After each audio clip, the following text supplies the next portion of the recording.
Good morning, my friends. I just wanted to do a short clip. These are some of the plants and trees and flowers that are just starting to bloom. This is a tabebuia, and it comes in this pinky color, and then I'll show you later on one that is a yellow. And of course it comes out, it's green most of the year. And then in the spring, here in Zone 9B, we're in Central Florida, it will come out with these beautiful, beautiful flowers. And then of course they all drop. So everybody's, they love it when it's on the tree, but when it drops, it's a pain in the neck. So you gotta take the good with the bad.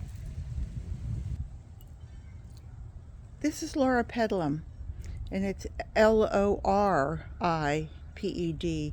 Loripedilum. It might just be UM. Anyway, it's basically a shrub. People trim them back, and then in the spring they get these little flowers right at the end.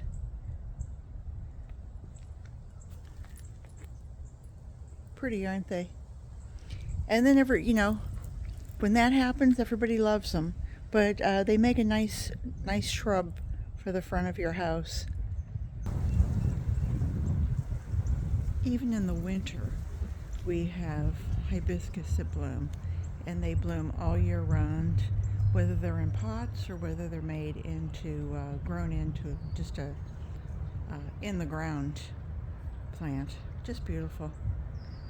Even in a freeze, they'll hang on. Some people call these vincas, impatiens, but I think vincas. And they, again, for us here in Zone 9B, they bloom all winter long and into the spring, and if you can keep them in a shaded area like this is, they will grow pretty much all year round. These neighbors just do a beautiful job of their landscaping, and they do these beautiful topiaries in front of their house, but they always have just a few little, these are geraniums, just the old standard geranium, and they'll put just dots of color out here, and it's so pretty, as you can see. But now these aren't going to make it for the summer. It gets a little too hot here in Central Florida, and the daytime temperatures in the 90s will just take these out. But they'll replace them with something else.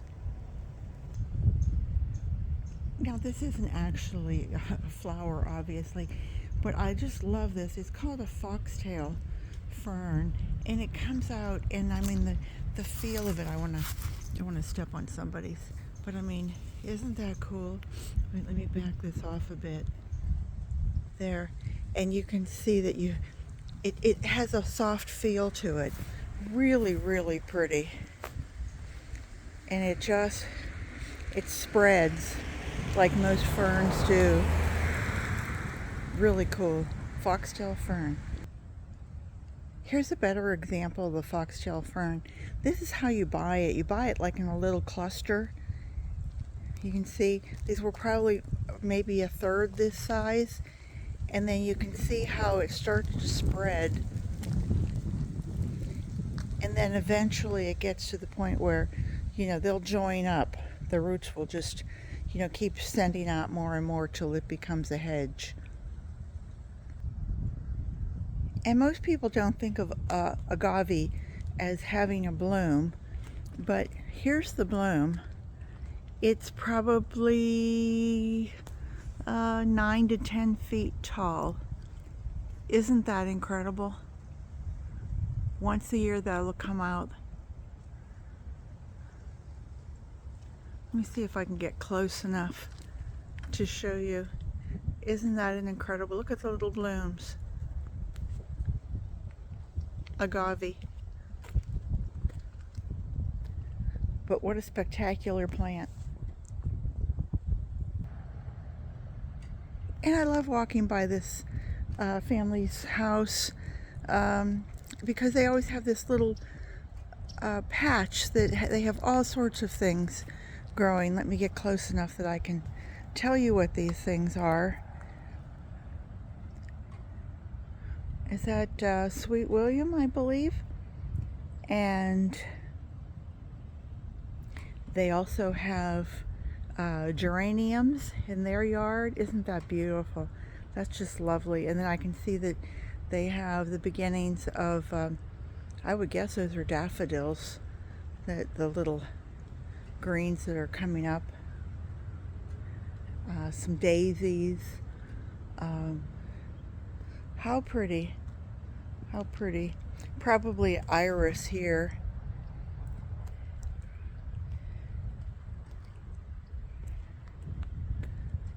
Just beautiful. Their little sunballs and the sphere. Really nice. Very pretty. Very relaxing to come out here. I'm going to show you the flower first, and I wish I had smell-o-vision, but this is honeysuckle. And it's not a real impressive bush as far as being, you know, like really pretty or anything, but I've seen it done on a fence, like a metal fence, and you get the vining type of honeysuckle, and it's just gorgeous. Anyway, this is another neighbor who has just a beautiful yard, and this is the one side of it with the daisies that are coming up, and they really do a beautiful job of their yard. And they have some lovely gerbers blooming. I'm not sure what all of the others are, if there are some herbs in there. And oranges. And I'm wondering if perhaps this honeysuckle, I would guess, but it could actually be an orange tree. I could be quite wrong, but it sure smells gorgeous. These pentas are so pretty, and they are a big part of Florida landscape, and they will last through the winter. They'll go the whole year round, and a lot of the times people just when they start getting very leggy, we'll just kind of cut them back and then let them go again. So even though they're an annual, for some people they almost become a perennial for us here in Central Florida. Here's two New Guinea impatiens, and these folks planted these, I think it was last fall. Aren't they beautiful? And they made it through our winter, and didn't miss a beat. They had them planted up the driveway. What a beautiful idea. They have a bougainvillea also, just like we have ours, but they have theirs in their front yard, and it's just starting to bloom out again. Same color as ours. Now here's another color of bougainvillea, and you can see these folks are trying to train their bougainvillea to actually go up and around and make an archway. You can see where it's been tied, but beautiful, just beautiful. And now I'm back in my own yard. You can tell on the wind chimes are going, and this is my little azalea hedge that I keep saying every year I'm going to take it out, and then it blooms pretty much, and as soon as we get any patch of warm weather, we start to get the azaleas start to come out. Such pretty little blooms. And then I always seem to have a piece of milkweed, you know, one little tiny plant of milkweed that comes up, and then it'll drop its seeds, and I might have some caterpillars on it, and then hopefully some monarch butterflies. So pretty. My neighbor isn't a gardener, but she has, uh, I won't say dumb luck. I won't say that, but she just sticks things in the ground and they grow for her. But she hates gardening, so it's sometimes she hits a winner. But this is a gorgeous, gorgeous hibiscus bloom.